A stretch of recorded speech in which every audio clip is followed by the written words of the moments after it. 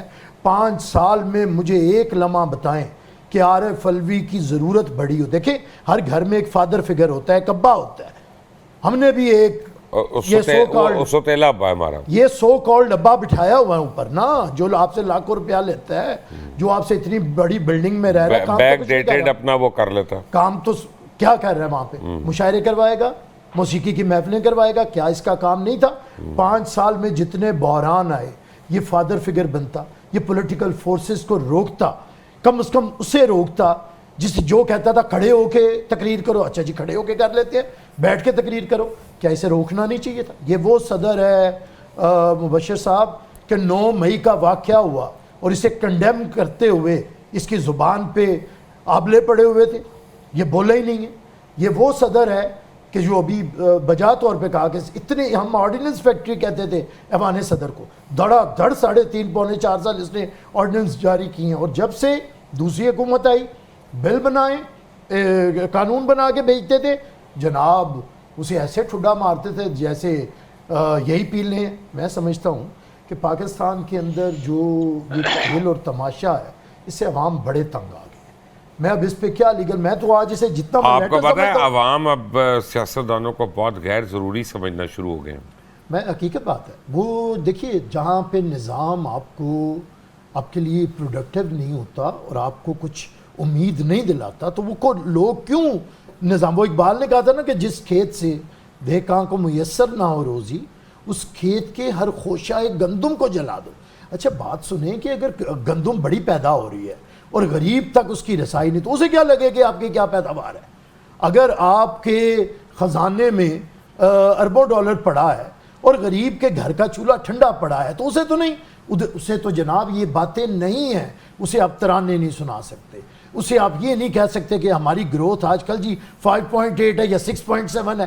یہ چیزیں کوئی نہیں دیکھتا. انفلیشن کم ہو گئی، یہ ہو گیا سر، یہ کوئی نہیں دیکھے گا. دیکھے گا یہ کہ دیکھیں روٹی ہے کہ نہیں. سر ریاست کی تشکیل کیوں ہوتی ہے، ریاست کیوں بنتی ہے؟ میں کہتا ہوں سب کو جانا. میں تو بارہا آج کل مبشر صاحب کہہ رہا ہوں کہ جناح صاحب کا ہم نے صرف رکھا ہوا ہے دن کے جناح کا پاکستان. اگر یہ جناح کا پاکستان ہے تو جناح نے 11 اگست 1947 کو دستور ساز اسمبلی سے ایک خطاب کیا تھا، اس کے اندر اس قوم سے کچھ وعدے کیے تھے کہ یہ فلاحی ریاست ہوگی، غربت ختم ہوگی، کرپشن نہیں ہوگی، یہاں پہ مذہب کی بنیاد پہ کسی کو ختم نہیں کیا جائے گا. وہ سارے وعدے تھے، اسے کانسٹیٹیوشن کا حصہ بنائے. لوگوں کو فلاحی ریاست کا وعدہ آپ نے ریاست بننے سے 3 دن پہلے بانی ہے پاکستان نے. کیا یہ فلاحی ریاست ہے؟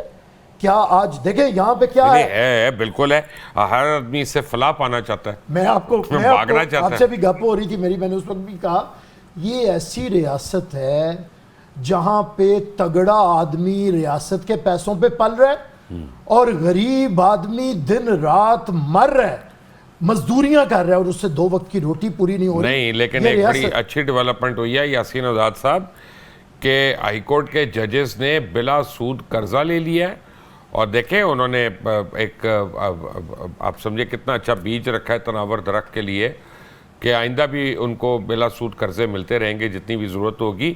اور ایک 100 سالہ پرانا سکول کو چانگلہ گلی میں گرا کر اب اس کے 1 ہفتے کے اندر پوزیشن لے کے جوڈیشل کمپلیکس بنا رہے ہیں. یہ کتنی بڑی بڑی خدمات ہیں، ان کو ہم کیسے بھلائیں گے؟ ہمیں تو سلام کرنے چاہیے ان کو کھڑے ہو کے. سر جہاں تک مجھ سے پوچھا آپ نے سر؟ جی آپ سے ہی پوچھا. عورتوں کو بیل بھی نہیں کرا سکتا اپنی یہاں پہ.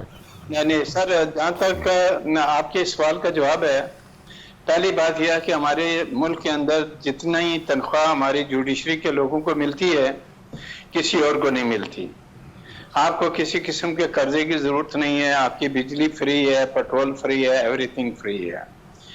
مجھے یہ بات سن کے دکھ ہوا کہ 11 جج صاحبان کو جو ہے نا اتنا لمبا چوڑا قرضہ دیا جائے گا. مجھے اس بات کا پتہ نہیں ہے کہ ان میں سے کسی نے قرضہ لیا یا نہیں لیا، لیکن میں صاف کو یہ بات کہتا ہوں کہ ہمارے جج صاحبان کو کسی قسم کا ایسی کوئی رعایت ذہنی طور پہ ایکسیپٹ نہیں کرنی چاہیے جس سے ادارہ ہمارا پہلے ہی بدنام ہو رہا ہے، مزید بدنام ہو.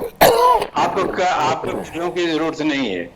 تو جب آپ کو قرضوں کی ضرورت نہیں ہے، اللہ تعالیٰ کے فضل و کرم سے آپ کو بہت اچھی تنخواہیں اور فیسلٹیز ملتی ہیں، تو پھر آپ کو قرضوں کی ضرورت کیا ہے؟ اور میں حیران ہوں کہ کیئر ٹیکر گورنمنٹ کو کس نے اس بات کی اجازت دی کہ اس معاشی بحران کے دوران وہ اٹھا کے کہیں کہ آئے ہم بلا سود آپ کا قرضہ اتنا قرضہ دیتے ہیں. میرے نزدیک یہ طریقہ کار غلط ہے.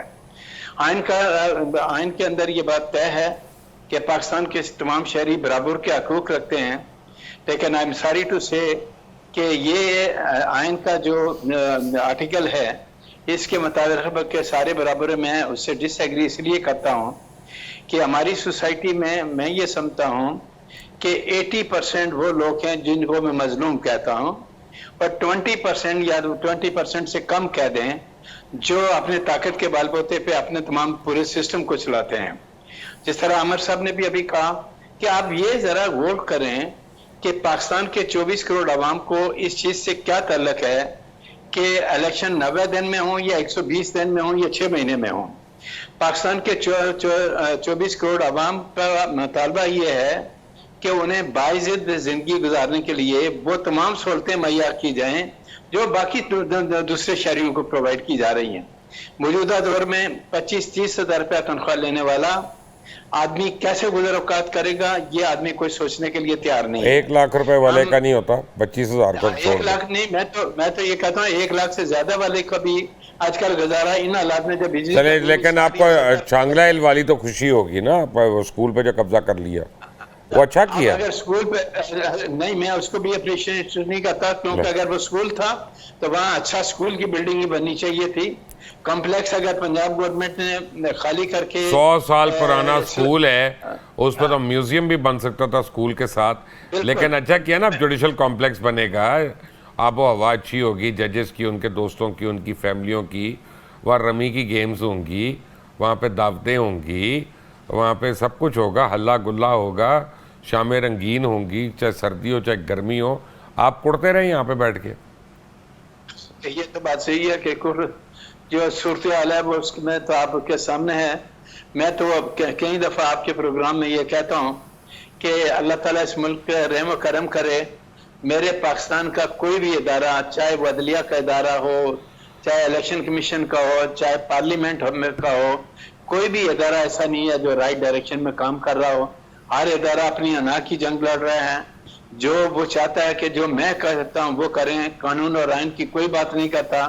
یہ سبز حلالی بک جو ہے جس کا ہم حوالہ دیتے ہیں، ہم نے اس کو ایک نمائش بنا لیا جہاں جی چاہتا ہے کہ یہ آرٹیکل کے مطابق الیکشن 90 دن میں ہونا چاہیے. وہاں آئین کا بیرسٹر صاحب بھی موجود ہیں. آئین کا آرٹیکل 38 کیا کہتا ہے؟ لوگوں کے جو ہے نا اردو ملک کی سرکاری زبان ہونی چاہیے. سپریم کورٹ نے بھی ججمنٹ دیا، کیا ہم نے اس کو امپلیمنٹ کر لیا؟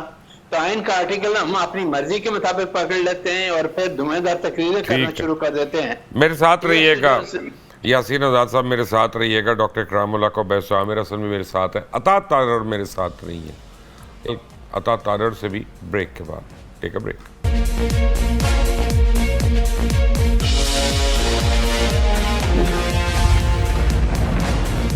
Welcome back from the break. اطاعت تارڑ سے ایک سوال تھا، بلکہ اطاعت تارڑ اور مریم اورنگزیب ان دونوں بہن بھائیوں سے ہے. اطاعت تارڑ اور مریم اورنگزیب عوام کو صرف یہ بتا دیں کہ پچھلے 16 مہینے میں آپ کے اثاثوں میں کتنا اضافہ ہوا. پلیز ذرا یہ بتائیے گا، اور جب آپ کا فکر آئے گا تو پھر میں اصلیت کھولوں گا کہ اصلیت کیا ہے، آپ کے اور دونوں کے اثاثوں میں کتنا اضافہ ہوا. عامر صاحب، آپ لوگ باتیں کر رہے ہیں سچ اور غلط کی، مرضی ہے آپ کی. آپ بادشاہ لوگ ہیں، کبھی چاہے وہ پیپلز پارٹی ہو چاہے کوئی پارٹی ہو، لیکن فیکٹ ہے کہ 1 مہینہ پہلے حکومت کے جانے سے آپ کے وزیر اعظم نے 51 بلین روپے بانٹ دیے. جیسے ہی IMF کا وہ آیا، اپنے MNAs کو کہہ لو جاؤ اپنے حلقے کھلاؤ اور خود بھی کھا جاؤ سارا، چپ کر کے بیٹھنا، شور نہ پانا. رشوت تو آپ لوگ حکومت کے نام پہ لے لیتے ہیں. یار آپ لوگ ہمیں کہہ رہے ہیں، آپ اوروں کو کس طرح سے برا کہہ رہے ہیں. برے تو آپ لوگ ہیں. دیکھیں میں نے پہلے بھی مبشر صاحب، نظام کے اندر جو خرابیاں ہیں، میں ہوں پولیٹیکل ایکٹیوسٹ، میں ہوں پولیٹیکل ورکر اور ایک نظریاتی ورکر. میں تو بات نظریات کی کروں گا, میں نے کسی کو خوش تو نہیں کرنا. دیکھیں پیپلز پارٹی کا جو بنیادی مقصد ہے وہ ہے کہ طاقت کا سرچشمہ عوام ہوں گے. اسی نظام کے لیے ہمارے بانی چیئرمین سے لے کے ایک ورکر تک نے جدوجہد بھی کی ہے اور جانیں بھی دی ہیں. لیکن اگر نظام اس طرح کا ہو کہ آپ مقامی حکومت تک لوگوں کو ان کی 51 بلین میں وہی بات کرنے جا رہا ہوں سر. کوئی سر جواز ہے. مقامی حکومت کسی عام آدمی کو, غریب آدمی کو 2 روپے کی روٹی کی سبسڈی نہ دے سکتی ہو, اور آپ ایم این ایز پال لیں, آپ سینیٹرز پال لیں, اور آپ ترقیاتی کام کروائیں, اس نظام سے لوگ نالاں ہیں. آپ کے بھی لوگوں نے لے لیے پیسے. نہیں ہے, میں کب کہہ رہا ہوں, میں اسی نظام پہ تو رو رہا ہوں. دیکھیے یہ قومی اسمبلی کس سے بھرتی ہے مبشر صاحب؟ عام آدمی سے بھرتی ہے. نہیں, کیا 80% جو یاسین آزاد صاحب نے فرمایا 80 یا 90% جو عام لوگ ہیں, کیا ان کی نمائندگی ہے اسمبلیوں کے اندر؟ ارے بھائی میرے حلقے کا نمائندہ تو ایک بہت بڑا سرمایہ دار ہے جسے پتہ ہی نہیں کہ اس کی 95% اس کے حلقے کی عوام کے مسائل کیا ہیں. تو بات سنیں, یہ اسمبلیاں جو ہیں, یہ اگر ڈیبیٹنگ کلب بنایا آپ نے اور یہ کیا تو میں سمجھتا ہوں پھر یہی ہوگا کہ جی حلقے کے لیے پیسے دیں. نظام نہیں ڈیلیور کر رہا.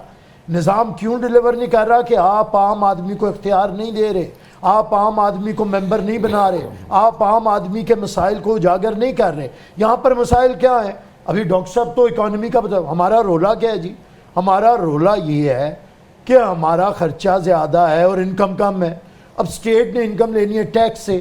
اب ٹیکس جنہوں نے لگانا ہے بھائی, اور جن پہ لگانا ہے وہ بیٹھے ہیں اسمبلیوں پہ, وہ بیٹھے ہیں بیوروکریسی پہ. وہ ٹیکس تو نہیں لگائیں گے, وہ ٹیکس لگائیں گے ماچس کی ڈبی پہ, وہ ٹیکس لگائیں گے صابن کے اوپر. وہ چاہے بلینئر لے اور چاہے دہاڑی دار لے, ایک جتنا ٹیکس دے گا. مصیبت یہ ہے کہ جن پہ ٹیکس لگنا ہے وہ تو سارا پریویلیج کلاس اسمبلیوں میں موجود ہے. تو 4 دفعہ آپ کی پارٹی نے حکومت بنائی, 4 دفعہ پیپلز پارٹی نے, ایک دفعہ ہی کر لیتے ایسا.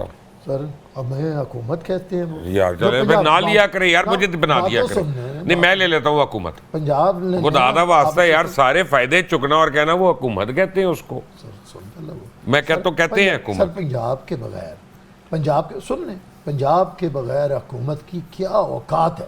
سر چھوڑے سر, آپ کو پہلی حکومت میں تو پنجاب ملا تھا نا, مثال دیتا ہوں, 2/3 میجورٹی کے ساتھ بھٹو صاحب کو ملا تھا. اس وقت تو کیا بھی تھا. کیا کیا تھا میں بتاتا ہوں, چھوڑ دیں ابھی. نہیں مجھے ماضی کہ یہ میرا پروگرام ختم ہو جائے گا. بھٹو کے علاوہ آپ لوگوں کی تعریفیں نہیں ختم ہوں گی تو وہ ہے نا تعریف. بڑی مہربانی آپ کو بھی کرنی پڑے گی. ایک منٹ, اس جیسا بندہ تو پیدا ہی نہیں. سر ایک سیکنڈ, میں بڑی کامیاں بھی گنا سکتا ہوں یہیں پہ بیٹھ کے.